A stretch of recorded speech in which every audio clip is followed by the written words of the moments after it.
അയ്യോടാ താത്താൻ്റെ കുട്ടി കരയാണോ? എനിക്ക് ഫോട്ടോഷൂട്ട് ചെയ്യണ്ടേ? ഇന്ന് ഞങ്ങൾ എൻ്റെ ഉണ്ണിക്ക് ഒരു ഫോട്ടോഷൂട്ട് ചെയ്തു. ശരിക്കും അവന് 1.5 മാസമായി. ഉണ്ണീന് ഡയപ്പർ വെച്ചിട്ടാ വണ്ണെന്ന് സെറ്റ് ചെയ്തത്. ഉണ്ണി ഞങ്ങൾ ബട്ടർഫ്ലൈ പോലെ കടത്തി. ഞാൻ അവൻ്റെ കൂടെ കുറച്ച് ഫോട്ടോസ് എടുത്ത് അവനും കുറച്ച് ഫോട്ടോസ് എടുത്തു. സാറ്റിസ്ഫൈഡ് ആയില്ല.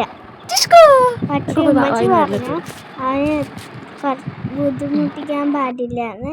അപ്പം ഞങ്ങൾ നിർത്തി. ഈ ഫോട്ടോസൊക്കെ നിങ്ങൾക്ക് ഇഷ്ടപ്പെട്ടോ? ഈ ഫോട്ടോസൊക്കെ ഇഷ്ടപ്പെട്ടാൽ നിങ്ങൾ ലൈക്കും സബ്സ്ക്രൈബും കമൻറ്റും ചെയ്യണേ. പിന്നെ എൻ്റെ പേര് സക്കുടു എന്നാണ്. എൻ്റെ ഉണ്ണിൻ്റെ പേര് മമ്മു എന്നാണ്. Okay, by.